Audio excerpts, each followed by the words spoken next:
Hello, good evening, good afternoon, and whichever timeline you are in watching this video. Today, I'm after a long time going to actually discuss about philosophy of education.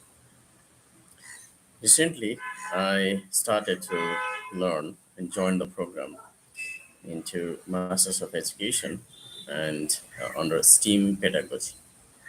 STEAM pedagogy has been very fruitful and pioneering concept since a long time. And now, in this lecture, in this discussion series or like reflection series, I'm going to go through some of the materials that I have gone through at the university and then try to make sense of it. First of all, let us start with traditional and then progressive education is suggested by Dewey. The John Dewey since long. Okay, so first of all, if you look into the educational paradigms that emerged since long, they have been into conservative paradigm and then recently evolved into progressive paradigm. In the conservatism, if you look into the conservative paradigm, where people took the education as the training of the mind, the cognition only. And over the years, when these things evolve, then education as formation, character, and culture actually evolve. And lately, the education as a recapitulation of retrospection and reconstruction has been in heavy discussion. However, implementation of the same has been challenged by the very many traditional policy frameworks, traditional belief system, and then so-called positivist thinking in education still. So that is one angle that we can think of as a challenge. And when these things evolve over the time, education as a training of the mind took the study and the learning as compartments, segregation and separation of the activities and then learning material.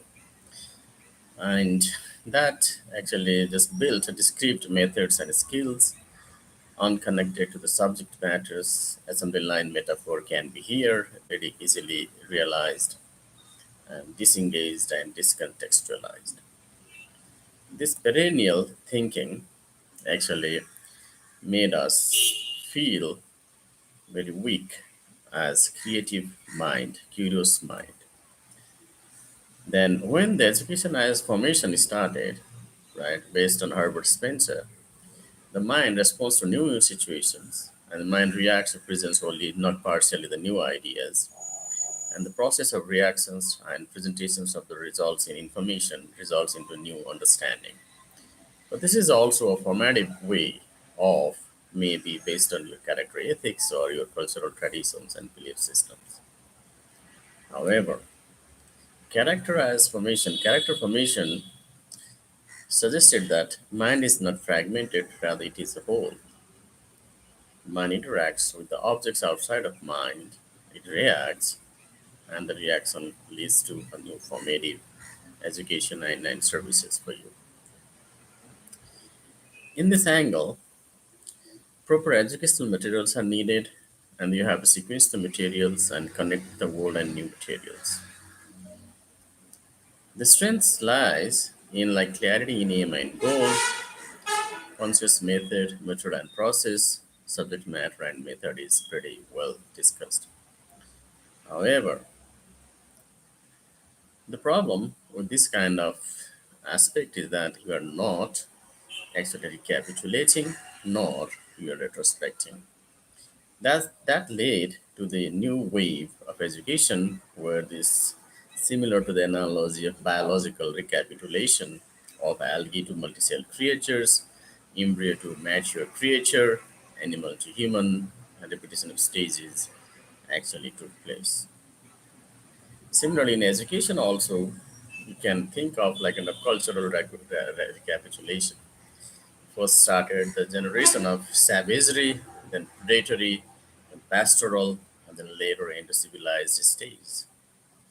So, so you have to first repeat the past, great books to be learned, great heritages to be followed, past inventions as the body of knowledge must be recognized, past civilizations as a matter of imitation can be done. This is education as a recapitulation. However, there is a limitation on this kind of paradigm. How practical is it to repeat earlier stages? Can the new generation go back to earlier generation? Can new generation not advance in their adaptive activities? Can there be a new ways of enhancing our biological functions and processes as we encounter new insights? So similarly, cultural and educational limitations can be there many. You can think of them. You can take the present culture into past. You can have past resources, the source of reproduction, and educating into past. How can we prepare students for the present? Then the heredity can be that the present generation is determined by the past ones. So this is more historical, and it has limitations that you don't think about the future, right?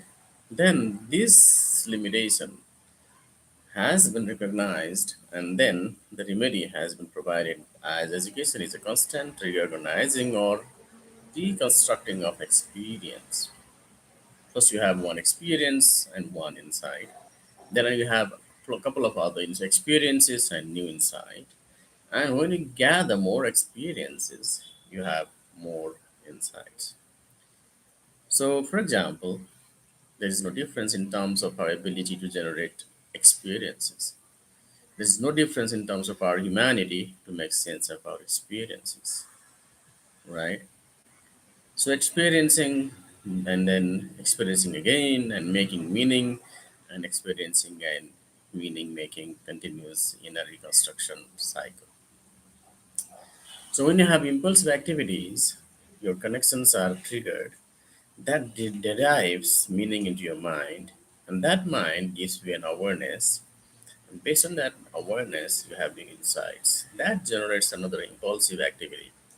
This cycle is very, very important in terms of education as reconstruction, right? So you will have conscious activities and meaning and awareness and insights. So from the routine activities, you get into conscious activities, right?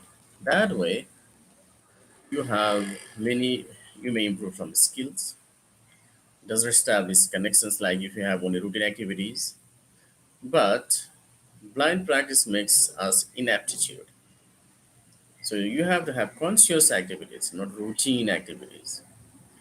And conscious activities have an aim, an aim-driven action, reflection, connection, and insights and meanings out of that.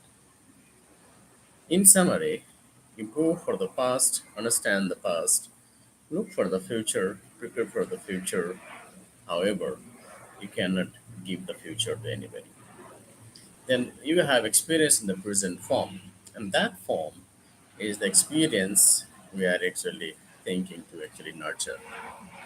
However, in this notion also, there came a diversion because of the modern computing technology and then also modern methodologies that are emerging in educational practices. This is called connectivism. In connectivism, it is interesting to look into the idea that how does learning occur in this connected world and how can we interpret connectivism. This is the core idea. Whatever I have talked so far since the past, and then I try to link that into the future. Then I built some kind of summary of the philosophy of education given by various authors. So now you get into connectivism. In connectivism, you have kind of this very interesting notion, right? So how people learn, we need to understand that first. Or change in human disposition or capability. or a change in person's knowledge or behavior due to experience, or a transformative process of taking in information, or the acquisition and mastery of what is already known about something, or acquiring knowledge and skills and having them readily available.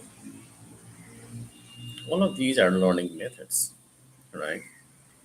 Now, connectivism seeks to look inside the black box to see exactly what is happening.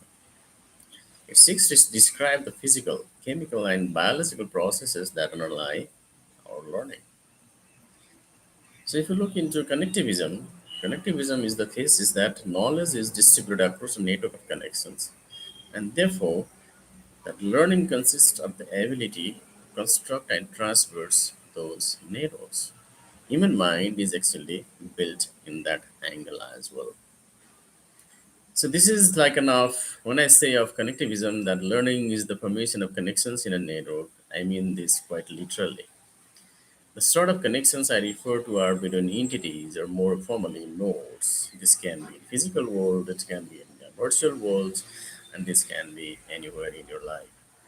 So when you define connection as follows, we can define connections as follows like a connection exists between two entities, and a change of state in one entity can cause or result in a change of state in the second entity.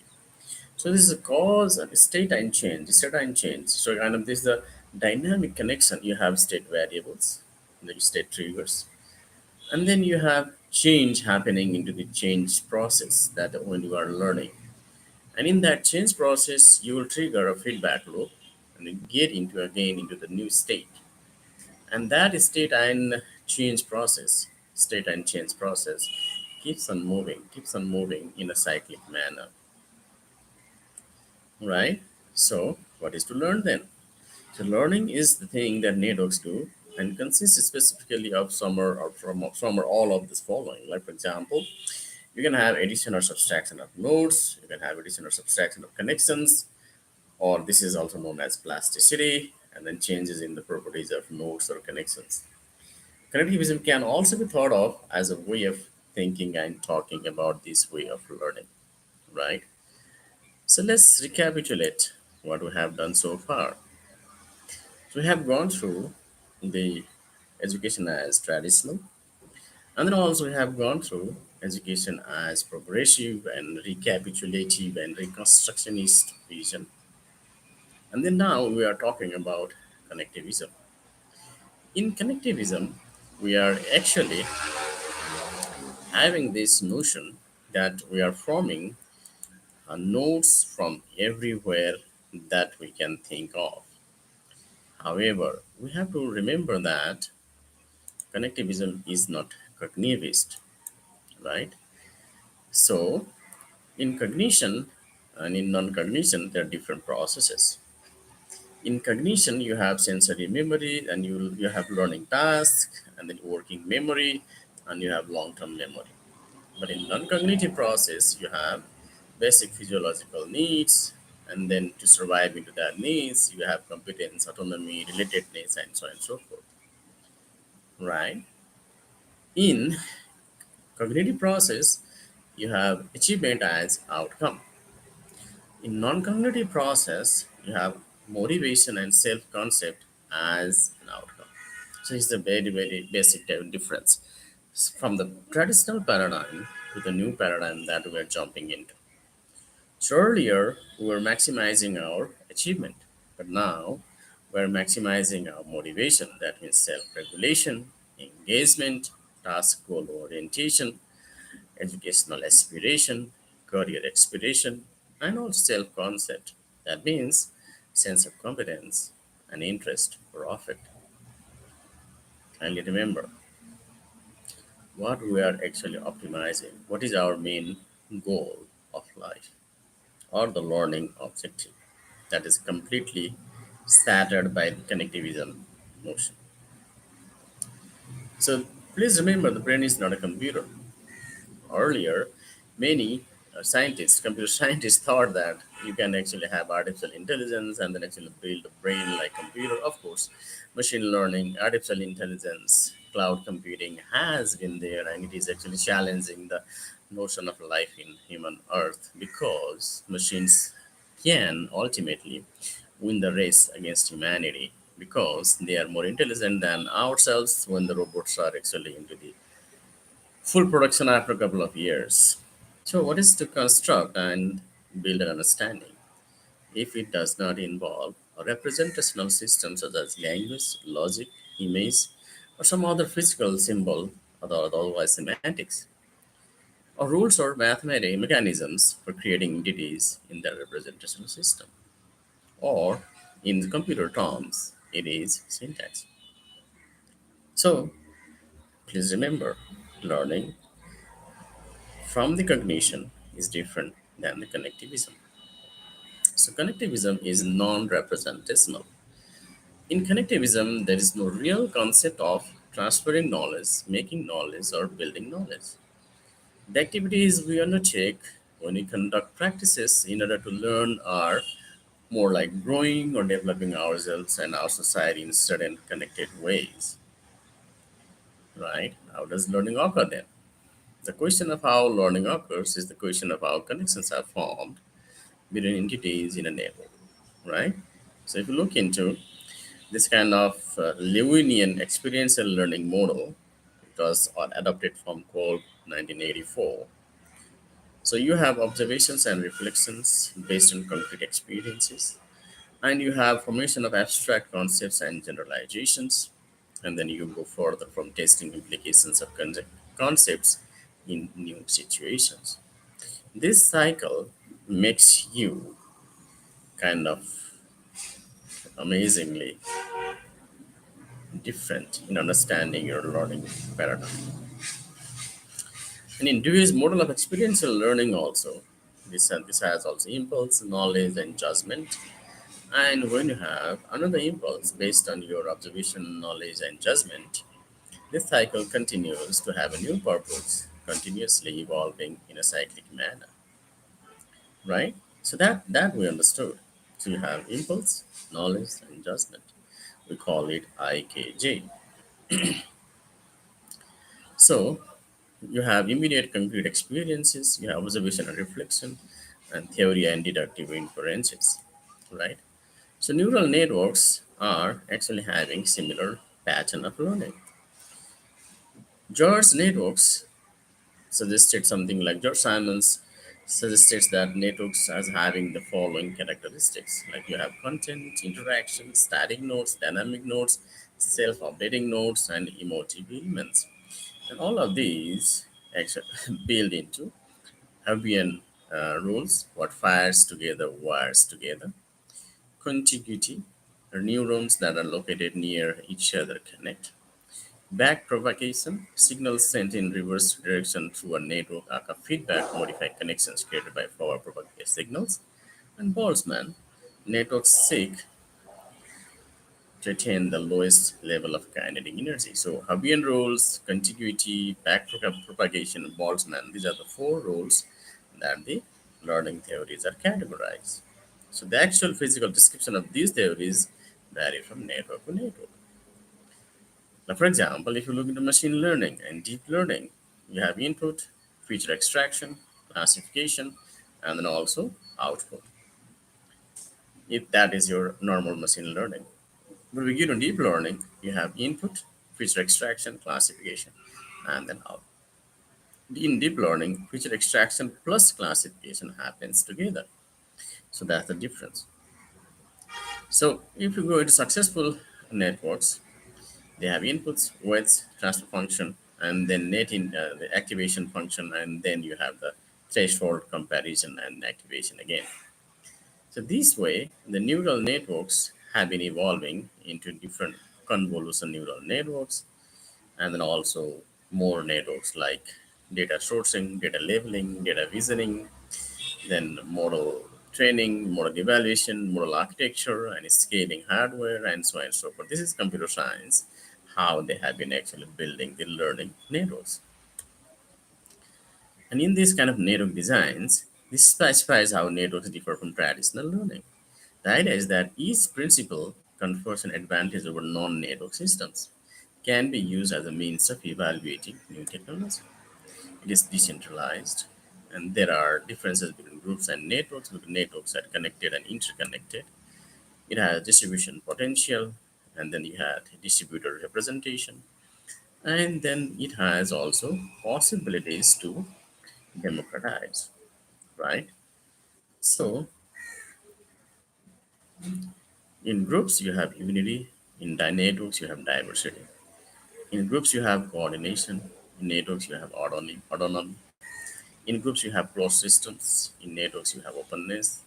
In groups, you have distributive approach, but in networks, you have interactive approach. That way, it is dynamic, right? And then that has actually built interpretation of connectivism. And it has built a network theory established in multiple domains in mathematics, in computer science, in biology, in sociology, in physiology, and philosophy. In the world, also, in natural world, it is a network. In social organization, it is a network. In infrastructure, like in electrical grid, it is a network. The internet, it is a network. Social networks, as you know, it is a network, right? The theory of the digital age is just beginning, and connectivism, a learning theory for the digital age, is very, very important to recognize by Simon's 2004. So, knowledge of the person is that is built from the memories, the multiplication table or Pythagorean theorem, but never uses that information. So, this kind of knowledge is useless, right? So, you have to build qualitative, quantitative, and connective knowledge.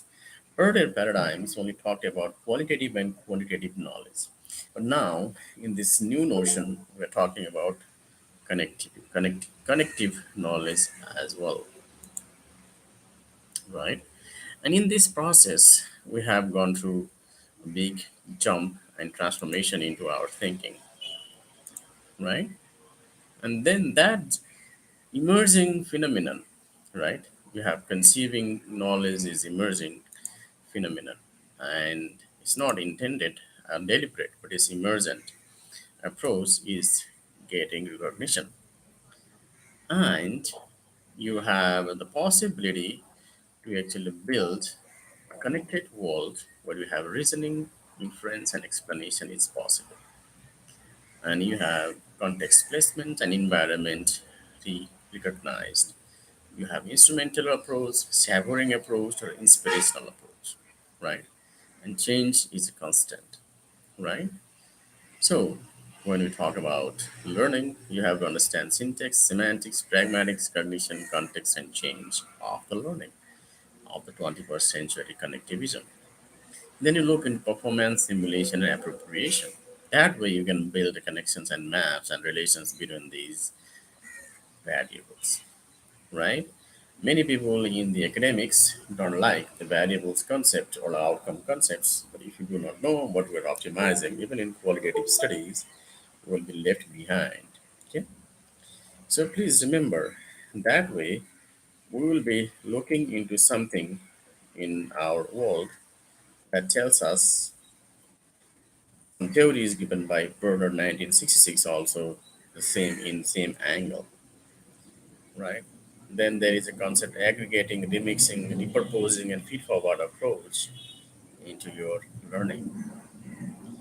The core skill is the ability to see connections between information sources and to maintain that connection to facilitate continual learning. Decisions are supported by rapidly altering fundamentals as new information is quickly integrated to create a new climate of thinking. This constant update and shift of knowledge also can be contained outside the learner, such as in a database or other specialized information source, right? So each connectivist learner develops an individual knowledge base focused on his or her own learning goals, knowing that this type of learning may, at least in part, be informal learning that does not take place within the designated course structure. Connectivist teachers need to tune into their students' unique motivations and interests. And this is why we're not happy with the system, right? MOOCs are emerging to solve that problem, right? Classrooms are actually changing, right? And then micro learning is being developed, Personalization is the norm. Personal learning with content and practice is evolving. Personal learning networks are evolving. The role of connectivism is emerging, and then thinking of connectivism is more widely gaining recognition. I trust I made sense to the audience or the listener or the viewers that where we are heading now. Despite the fact this connectivism is taking place in the Western pedagogy, in Eastern philosophy and Eastern pedagogy, still the traditional perennial education system is existing. I trust with this video and those policymakers, if they happen to watch this, or the students who wants to actually learn the educational paradigms, if you really understood what I'm trying to convey, please take it forward and share the video and materials further for your own benefits and the benefits of the society. Thank you very much. This is Dr. Krishna from University of Helsinki and then also at Pandu University. Thank you.